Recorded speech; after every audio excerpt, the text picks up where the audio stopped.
네, 우이독경 두 분 경제통 의원들과 함께 하는데요. 홍석준 국민의힘 의원 모셨고요. 어서 오세요. 예, 안녕하십니까. 이용우 더불어민주당 의원 모셨습니다. 어서 안녕하세요. 오세요. 이용우입니다. 오늘은 좀 골치 아픈 얘기를 좀 해야 될 것 같은데 국회 연금개혁특위 민간자문위원회가 오늘 국회에 연금개혁 논의 결과를 보고할 예정이라고 하는데요. 연금개혁 이야기를 좀 한번 해보죠. 근데 단일안이 나옵니까? 안 나옵니다. 아, 받으셨어요? 예. 저 연금개혁 특위 멤버입니다. 지금 내용이 어떻습니까? 소개 좀 해주세요. 특별한 건 없고요. 앞으로 김세잖아. 앞으로 논의를 많이 해야 된다. 뭐 한참 했잖아요 지금까지. 아니 근데 자문위에서 단일안이 나올 수 있어요. 저는 그게 제일 궁금. 못 나올 것 같은데. 못 나오죠. 이게 시작이고 예. 사회적으로 많은 대화를 필요하다. 예. 그리고 목표가 뭐냐. 예. 이게 사실 연금개혁 특위에서 민간자문위에서 목표가 명확해졌습니다. 어떻게? 노후생활 보장이라고 하는 목표에 집중해야 된다. 자문위에서 그런 결론을 예. 냈다고요? 그 부분은 명확한 부분입니다. 그럼 수급료를 깎지는 않겠다는 얘기잖아요. 그 얘기는. 그러니까 노후를 어떻게 보장할 거냐 했을 때 기초연금과 국민연금 그다음에 개인들이 들고 있는 퇴직연금 다층 구조에서 어느 정도까지 국가가 보장해야 되고 예. 개인이 부담해야 될 건가 네. 그거에 초점을 둬야 되지 그렇죠. 연금 고갈이란 문제에 천착을 하다가는 예. 문제의 초점에서 벗어난다. 요게 오. 명백한 겁니다. 아, 그건 단일 의견입니까? 예. 그것만 해도 성과 같은데. 어떻게 평가하십니까, 홍석준 의원님? 예, 지금 프랑스 같은 경우 마크롱이 예. 지금 연금개혁 하려다가 지금 엄청난 국민적 어떻게 보면 이제 반발과 시위를 불러일으키고 있지 않습니까? 장난 아니던데요. 또 심지어 몇 년 전 일입니다만 그리스 같은 경우는 뭐 폭동 수준까지 갔었고 연금이라는 문제는 다른 어떤 문제보다도 국민의 어떤 생활과 직접적으로 관계되는 것이기 때문에 굉장히 국민들이 지금 민감하게 지금 반응하고 있고 특히 우리나라와 같이 이렇게 그 고령화 속도가 빠른 국가에서는 지금 굉장히 좀 심각한 문제고 사실 역대 모든 정부가 연금 개혁, 연금에 손을 대는데 딱 한 정부 문재인 정부만 연금에 손을 못 댔죠. 그것은 그만큼 국민적 반발 내지는 부담이 있었기 때문에 이제 그런 건데 네. 이제 논의에 이제 어떻게 보면 시작이라고 할 수 있죠. 결국은 보면 이게 연금이라는 것이 단순하게 이제 연금의 문제뿐만 아니라 어떤 퇴직 어떤 시기라든지 또 출생률이라든지 관계되는 분야가 굉장히 많기 때문에 이제 논의의 시작이다. 그리고 소득 문제도 이제 소득 대체율도 있지만 그러면 그만큼 또 개인이 또 더 많이 내야 되는데 또 이런 문제가 이제 좀 본격화 좀 논의가 좀 될 것 같습니다. 아니 근데 일단 지금 그 이용호 의원님께서 스스로 연금개혁특위 위원이라고 하셨으니까 일단 저는 제일 궁금한 게 그냥 뜬금없는 질문일 수 있는데 국회에서 합의가 가능하다고 낙관적으로 전망하세요? 쉬운 일은 아닙니다. 네. 그러나 국회라는 장에서 네. 국회라는 곳이 다양한 의견이 집약되는 곳이기 때문에 국회를 잘 활용해서 사회의 다양한 계층의 의견을 수렴하고 조정하는 절차가 가장 중요합니다. 국회에서 합의 보는 게 최상이긴 하죠. 누가 뭐라고 해도. 특히 이거는 결과보다도 합의를 도출하는 과정이 더 중요합니다. 그렇죠. 합의를 도출하는 과정이 다양한 계층이 다양하게 참여해서 사회적 대화를 하는 것 그리고 그 장으로서의 국회를 활용하는 것 이것이 그런 과정을 빼먹고 했을 때 항상 문제가 생기는 거거든요. 제가 근데 이 질문을 드린 그러니까 취지가 지금 정부도 안을 내놓겠다라는 거잖아요. 한 10월쯤에 내놓겠다고 하지 않았나요? 정부도? 현재 10월이란 그 날짜는 명시적이지 않은데 일단 정부는 어떤 국회 지금 연금 특위 그리고 여기에 이제 동향을 지금 현재 참여도 하고 좀 보겠다는 그런 또 입장인 것 같습니다. 그래요. 예. 그럼 아니 저는 보도를 통해서는 정부도 나름의 이제 그 연금 개혁안을 만들어서 10월쯤에 내놓겠다는 보도를 제가 본 적이 있어서 질문드린 거거든요. 정부는 처음에는 원래 이제 5년마다 한 번씩 국민연금 추계를 네. 보고해야 됩니다. 그게 기한이 그렇게 돼 있고요. 그렇기 때문에 그걸 기초로 해서 연금 재정을 어떻게 꾸려가야 될 것인가 그 정도 수준에서 의 문제인데 그 문제뿐만 아니라 이제 노후 보장을 어느 정도로 해야 될 것이냐 이 문제로 확대해서 봐야 되지 좁혀서 보면 안 된다 이거거든요. 대표적으로 우리가 기초연금이 보험입니까? 그건 아니죠. 아니죠. 아니죠. 국가 재정에서 일정 부분 해주는 겁니다. 공공 부조의 성격. 공공부조이면서도 국가 재정을 들어가는 게 기초연금입니다. 그리고 그러면 노후생활 보장에서 기초연금이 국가에서 얼마를 해줄 건지, 그다음에 사회보장 보험으로서 국민연금이 얼마를 해줘야 될 건지, 네. 그리고 개인이 어떻게 부담을 해야 될 건지 네. 이 문제를 세 가지 층을 나눠서 봐야 되거든요. 네. 그 중에서 국민연금 재정만 딱 보게 되면 나머지 부분을 보지 못하는 성격이 있고, 그리고 결국에는 이 노후생활 보장과 국가 재정의 문제로 접근해야 된다는 말이 되는 겁니다. 그러니까 연금 재정 고갈에만 초점을 맞추면 안 된다. 계속 그 말씀을 하시는 거잖아요. 그러면 예를 들어서 연금 보험료 인상 같은 경우는 일정하게 제한될 수도 있다는 뜻을 깔고 하시는 말씀입니까? 그렇습니다. 그런 뜻인 거죠. 홍석준 의원은 어떻게 생각하세요? 그 문제는 굉장히 좀 신중해야 될 문제인데요. 지금 선진국마다 입장은 좀 다르지만 제가 2018년도 이탈리아 갔을 때 이탈리아 같은 경우는 연금 지원으로 전체 정부 예산의 30%를 지금 쓰고 있습니다. 전체 예산의 예, 30%가? 예. 그러니까 뭐 제대로 뭐 정부 역할을 못 하는 거죠. 연금 지원하다 보니까.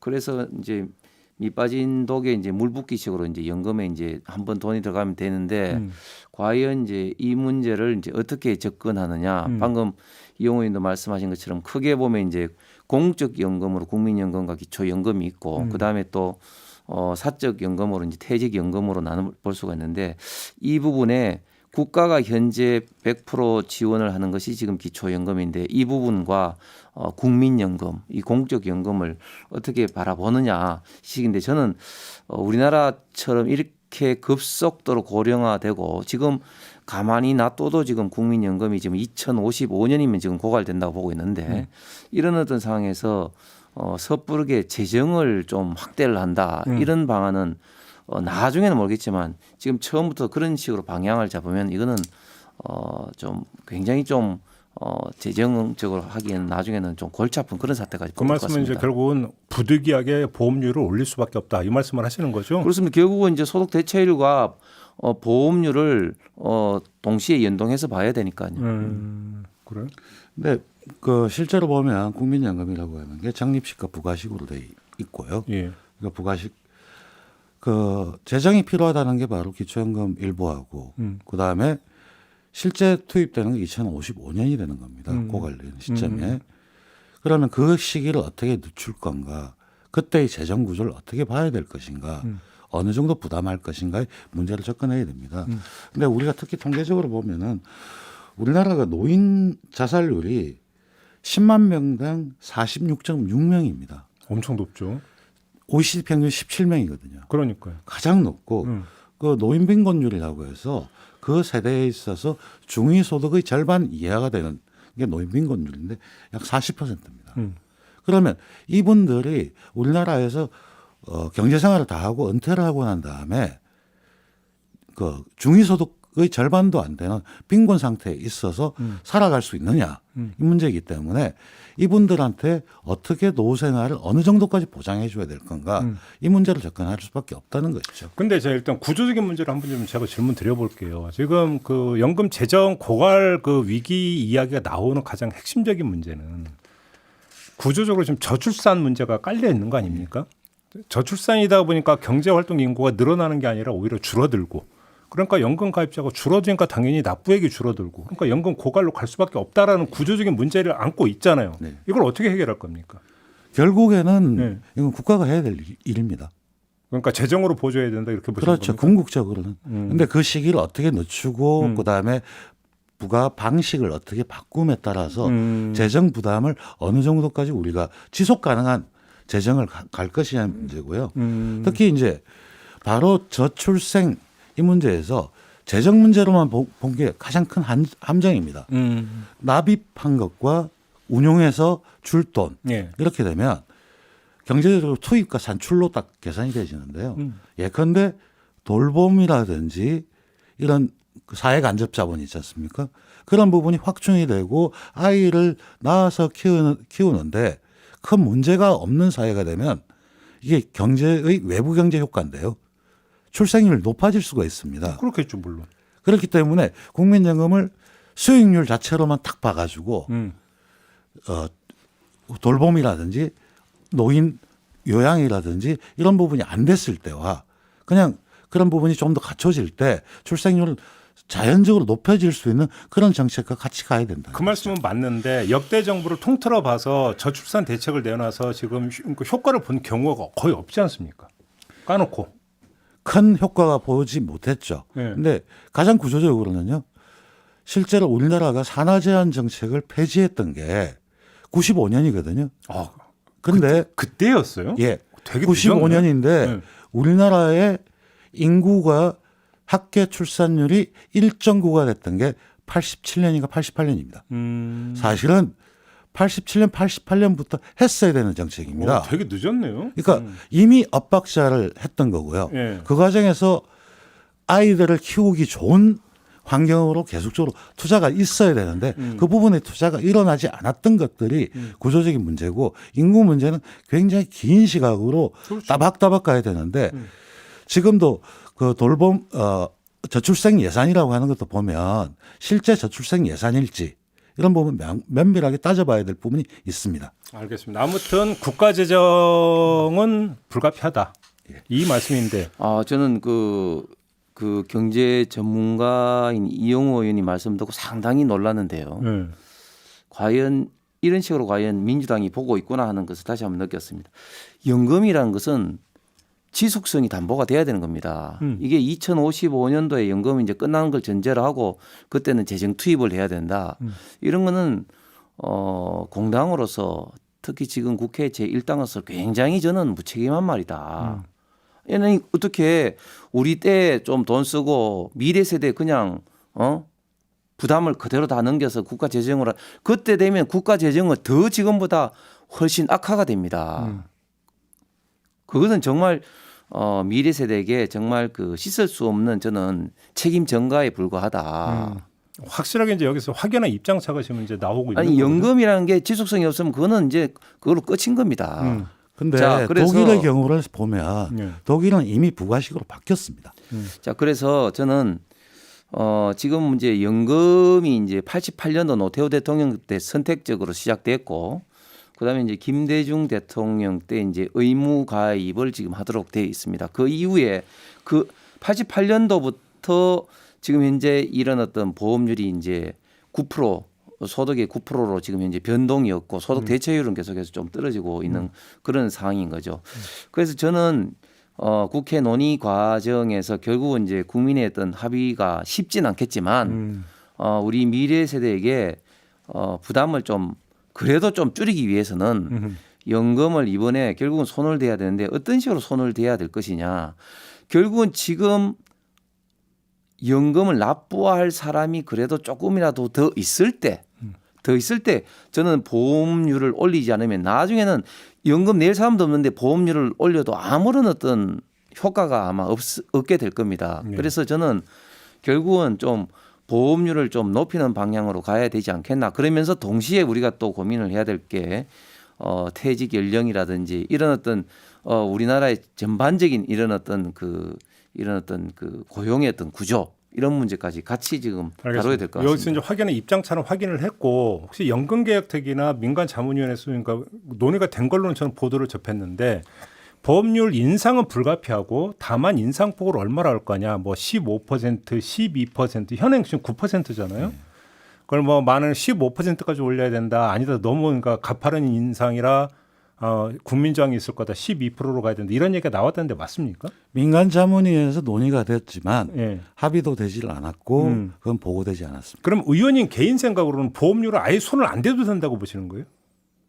저는 그럴 수도 있다고 생각합니다. 그냥 9% 그냥 가도 된다고 생각하세요? 가고 추가적으로 네. 다른 방식들을 좀 쓸 수도 있습니다. 어떤 방식이요? 예를 들면 네.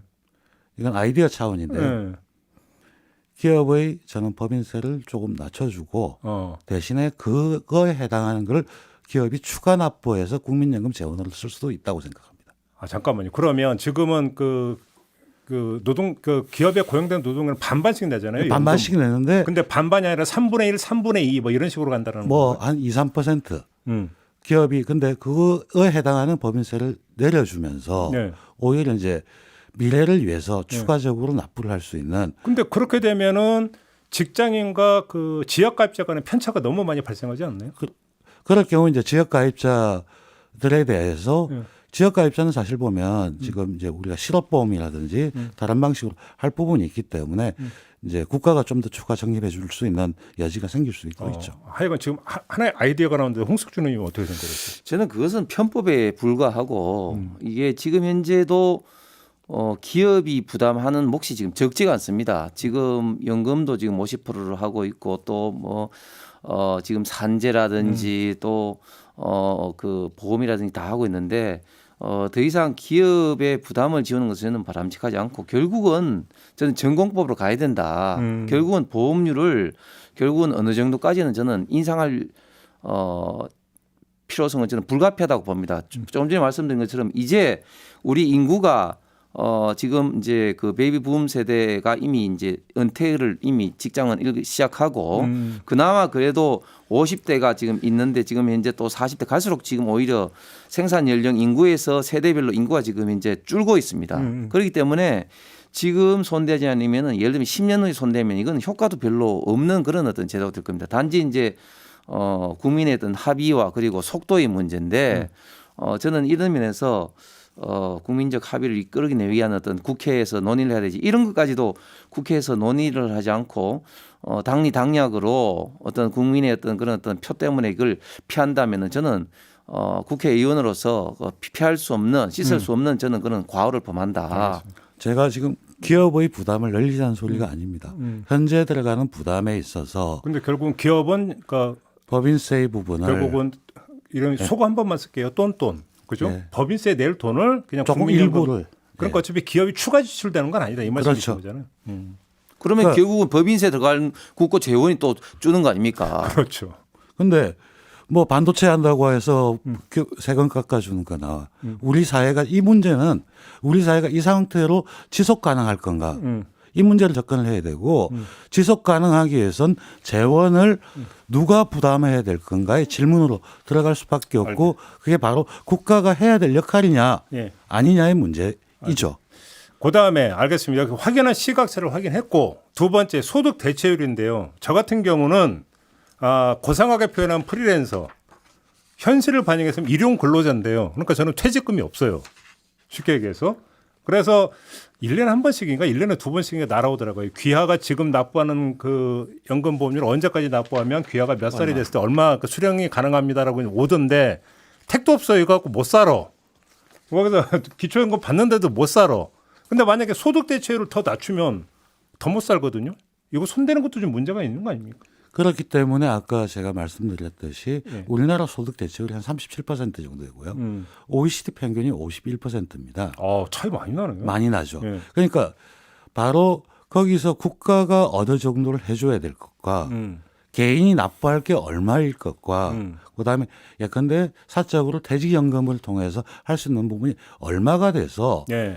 노인으로 은퇴했을 때 예. 한 달 생활하는데 얼마가 드는데 그 정도에 누가 어떻게 부담을 할 건가. 그래야 우리가 노후 걱정을 안 하고 살 수 있는 사회로 갈 수 있지 않느냐. 이 질문을 던질 수밖에 없다는 거죠. 홍석준 의원님은 소득 대체율도 낮춰야 된다고 생각하세요? 아닙니다. 저는 소득 대체율은 지금 저희가 이제 40%가 조금 안 되는 상황이기 때문에 그 더 이상 좀 낮추기는 부담스럽다. 더 낮출 수도 없다. 그렇기 때문에 제가 이제 보험료 인상을 말씀드린 거고 지금 이제 소득 대체율이라는 게 뭐 시청자분들께 이제 이해를 위해서 말씀드리면 결국은 이제 연금 납부 기간 생애 소득의 40%를 이제 그렇죠. 준다는 그렇죠. 겁니다. 예를 들어서 30년 동안 연금을 납부했는데 평균 소득이 이제 400만 원이다 하면은 이제 200 지금 46, 한 160만 160만을 받는 거죠.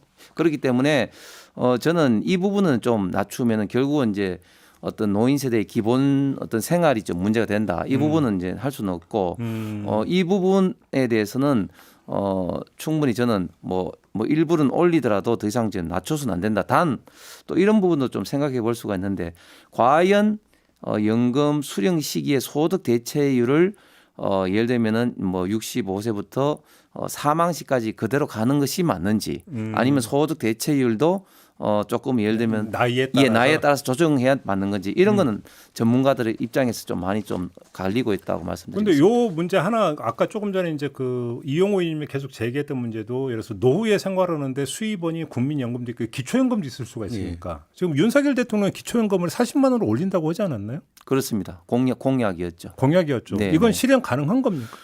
그 부분은 이제 기재부에서 지금 추산을 하고 있는데 참 그 부분도 공약이기 때문에 진짜 지켜야 되겠지만 국가 재정 면에서는 엄청난 부담이더라고요. 기재부 추산에 따르면 앞으로 계속해서 지금 노인 인구가 지금 늘어나고 있지 않습니까? 그러니까 제가 기준 연도를 2060년도인가 지금 기초연금이 지금 예산이 지금 2조 한 5, 6천이 듭니다. 근데 1년에? 예, 1년에. 근데 그때 되면 인구가 더 많아지기 때문에 2060년도인가 2055년 그때 시점에는 거의 3조 든다고 지금 추산을 하고 있습니다.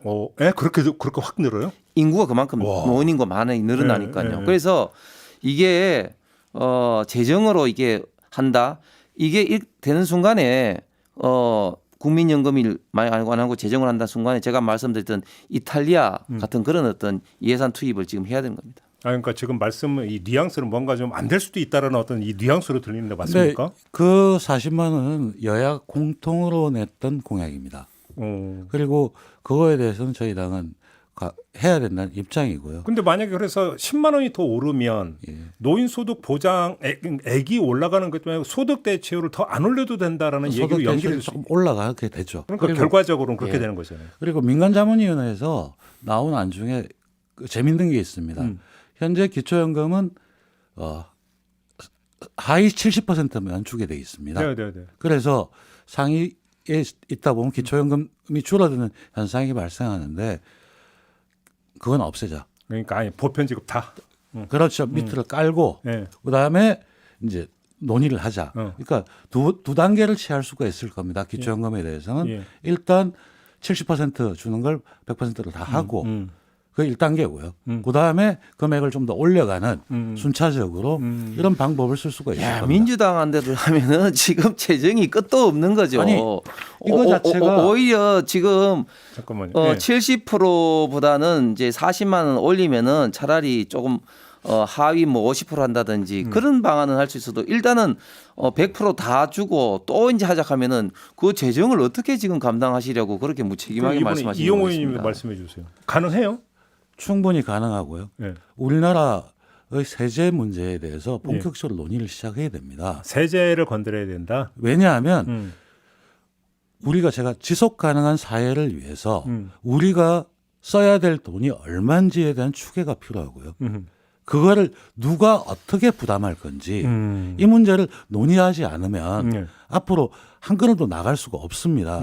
실제 그 국민연금을 설계했던 김종인 박사를 최근에 봤었거든요. 네. 만났을 때 똑같은 얘기를 하십니다. 세제 문제를 본격적으로 논의하지 않고서는 이 문제는 풀 수가 그러면 없다. 세제 어떤 걸 건드릴 수 있다고 생각하세요? 뭐 저는 전체적으로 다 이제 손을 좀 봐야 될 때가 됐다고 봅니다. 예를 들어서 그럼 부가가치세율 뭐 인상 이런 얘기도 그 전에 나온 바 있는데 이런 것도 가능하다고 보세요? 이제 구조 어느 세목을 건드려야 될지는 봐야 되겠죠. 근데 부가가치세 올리면 또 물가가 올라가는 거잖아요, 결과적으로. 결과적으로 그러니까 국가가 부담할 게 뭐냐, 개인이 어떻게 해야 될 거냐 이 문제고요. 그다음에 추가적으로 이게 노동개혁 문제하고도 관련되는데요. 60세 은퇴하고 65세 받는데 지금 임금 피크제가 대법원 판결에 의해서 동일한 직종에 대해서 동일한 업무를 하면서 임금 피크를 할 수가 없게 돼 있습니다. 근데 의원님 말씀의 기조는 증세잖아요, 사실은. 증세일 수도 있고 세목의 조정일 수도 있습니다. 근데 그런데 방향이 그런데 사실은 국회에서 여야 합의로 오히려 소득세 감세로 가지 않았습니까? 저는 그건 잘못됐다고 봅니다. 그리고 예. 제가 추가적인 게 60세 이후에 예.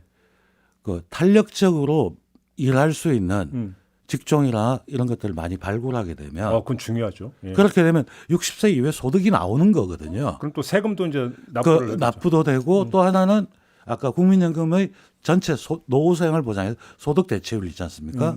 그 부분 올라올 수밖에 없는 겁니다. 그러니까 이 문제를 국민연금개혁이랑 연금개혁의 문제를 연금개혁 문제가 만으로 봐야 될 것이 아니라 노동의 문제까지 예. 같이 연결하고 그다음 일자리와 근로시간의 문제 같이 연결될 수 있는 문제이기 때문에 따로 볼 수 있는 문제가 아닙니다. 알겠습니다. 아무튼 지금까지의 논의를 종합을 하면 제가 볼 때 상당한 그 시각차가 있음에도 불구하고 공통 분모는 두 분의 말씀만 듣고 보면 소득 대체율을 건드리는 건 무리다. 여기서 더 낮추는 건 무리다. 이건 일단 공통 분모가 있는 것 같고. 그렇습니다. 네. 그러면 이제 그 이 연금 재정 문제를 풀기 위해서 어떻게 할 것인가에서 홍석준 의원님은 부득이 보험료를 좀 올려야 되지 않겠느냐라는 말씀이시고 이용우 의원님은 그게 아니라 다른 방법도 있을 수 있다. 이렇게 그러니까 중간 정리가 되는 거네요. 그러니까 보험료를 올린다는 것도 일하는 사람들이 내는 납부금이지 않습니까? 그렇죠. 부담률. 그렇죠.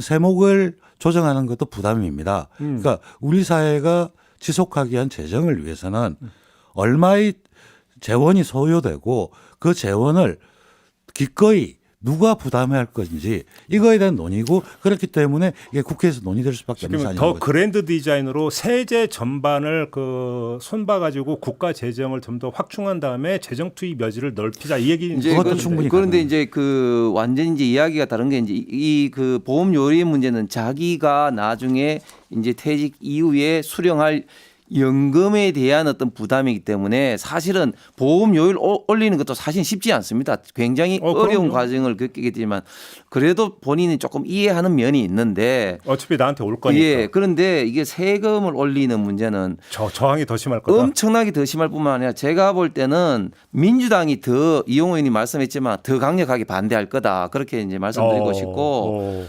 또 이 문제는 빨리 저는 이제 정년 연령을 조정해야 된다고 봅니다. 지금 대법원 판례도 있고 또 오히려 지금 젊은 세대가 더 지금까지 정년 연장하는 것에 대해서 젊은 세대가 이제 일자리가 없기 때문에 반대할 거라고 이야기를 하죠. 얼마 전에 나온 여론조사에 따르면은 젊은 세대가 더 정년 연장 요구를 하고 있습니다. 그러니까 제가 말씀드린 정년 연장도 충분히 고려할 수 있고요.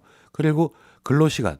그러니까 예를 들면 60세 이후에 쓰는 근로시간을 6시간이든 좀 줄여서 그렇게 되면 그거에 해당하는 업종이 있는 거고요. 자, 근데 여기서 저는 일단 하나 궁금한 단순한 질문 하나 드리겠는데요. 법적으로 그러니까 그 정년을 늘린다고 쳐요.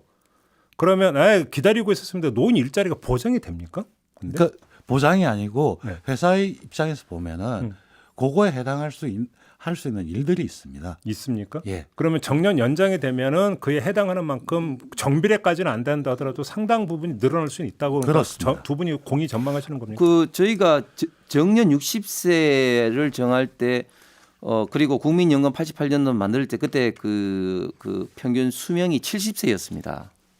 지금은 이제 80세도 훨씬 넘 80대 중후반으로 가고 있지 않습니까? 지금 60세는 너무 빠르죠, 사실. 예, 누가 보더라도 예. 빠르죠. 그리고 과거에 60세라면 이제 환갑을 할 정도로 좀 사람의 어떤 신체적, 정신적인 어떤 영향이 많이 좀 세트했다고 봤지만 지금 과연 그렇습니까? 그렇기 청춘이에요, 때문에 지금. 예, 청춘이에요. 그렇기 때문에 저는 네. 정년을 연장을 하더라도 충분히 그 조직 내에서 저는 역할을 하리라고 보고 단지 이제 임금 피켓이라든지 그런 거는 어떤 조직 내 어떤 자율에 맡기면서 저는 이거를 하지 않으면 정말 우리 그 연금을 지탱할 수 없고 이 몫은 고스란히 미래 세대에 갈 수밖에 없다. 그리고 오히려 지금 또 정년 연장해야 되니까 연금만의 문제가 아니라 지금 노동력 부족 문제도 그 기업으로 보면 굉장히 좀 심각합니다. 근데 정년 연장하면 연금 지급 개시 시점도 이제 늦춰지게 되는 거겠네요. 그렇게 돼 버리면. 그건 논의를 해야 되겠죠. 그렇게 되면. 그러니까 아까 뭐 전적으로 동의하는 부분이 새로운 잡들이 있습니다.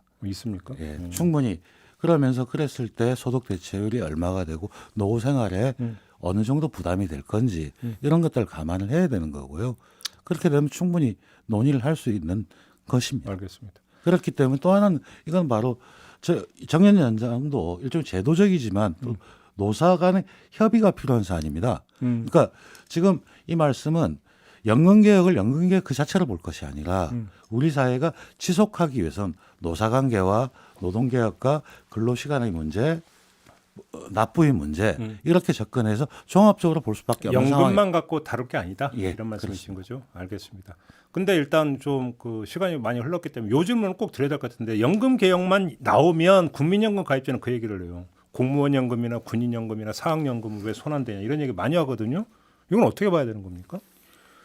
지금 그 과거에는 국민연금과 공무원연금, 저도 뭐 공무원 출신 때문에 내용을 좀 알고 있지만 사실은 공무원연금이 좀 압도적으로 유리했습니다. 왜냐하면 공무원연금은 연금적 성격도 있지만 또 공무원 보수가 상대적인 박봉이 때문에 보조적인 성격도 갖고 있었거든요. 그런데 계속해서 공무원 연금 개혁이 일어나면서 굉장히 공무원 어떤 수급이 국민연금보다 압도적으로 유리하진 않습니다. 단지 그런데 이 통합에 따른 또 지장을 받는 게 어떤 거냐면은 공무원은 100% 공무원 보수에서 이렇게 이제 다 이제 뛰기 때문에 거기에서 이제 사실은 이제 소위 말해서 이제 부족함이 빵꾸 나는 게 없게 되는 거죠. 그래서 공무원 연금 자체는 관리하는 것이 굉장히 안정적으로 심플하게 되는데 재정 문제가 없다. 예. 그런데 이게 또 전체적으로 다 통합을 하면 이게 완전히 또 다른 문제가 되는 거죠. 그래서 미국 같은 경우 보면 가장 큰 연기금이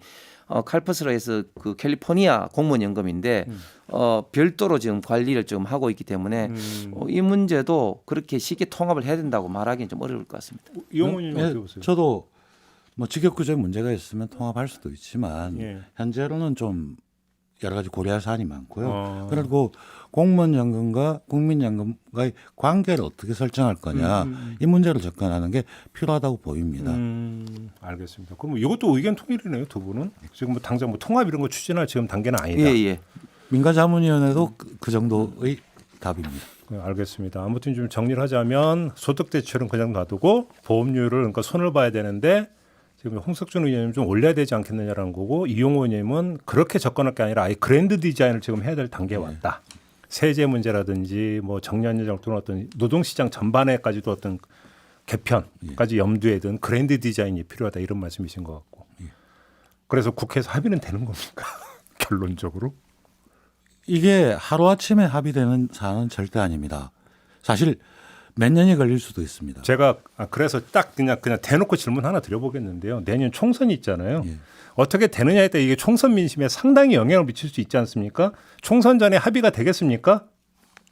안 될 가능성이 높아 보이는 것 같던데요. 예, 제가 볼 때는 총선 전에 합의는 어려울 것 같습니다. 그렇죠. 논의를 솔직히 시작하는 거고. 예. 네, 솔직히 이제 그렇죠. 좀 군부를 지금 많이 좀 떼야 되는 거죠. 그렇죠. 예. 결국은 하더라도 총선 끝나고 대선 사이에 어떻게 후다닥 이거라고 봐야 되는 거죠. 타이밍은 뭐 그렇게 볼수 실제로 프랑스에서 문제가 생겼던 것 자체도 보면 마크롱식 추진법을 마크롱이 어떻게 생각하세요?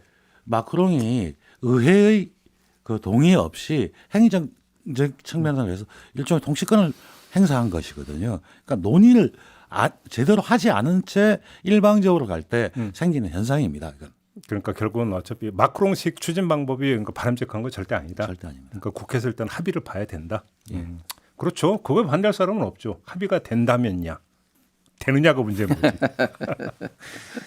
알겠습니다. 사실 이게 아마 이 방송 듣고 있는 모든 분들이 아주 직결되는 문제이기 때문에 되게 예민한 문제죠. 그렇습니다. 네. 그렇기 때문에 또 사실 쉽게 추진하기가 어려운 그런 문제일 수도 있는 것인데 정말로 어떤 미세한 조정이 필요한 부분이 아닌가 싶은 생각을 하면서 오늘은 이제 어떻게 입장이 다른가 이것만 확인하는 시간으로 만족해야 될 것 같습니다. 이렇게 마무리하겠습니다. 두 분 말씀 잘 들었고요. 저도 함께 물러가겠습니다. 고맙습니다. 감사합니다. 고맙습니다.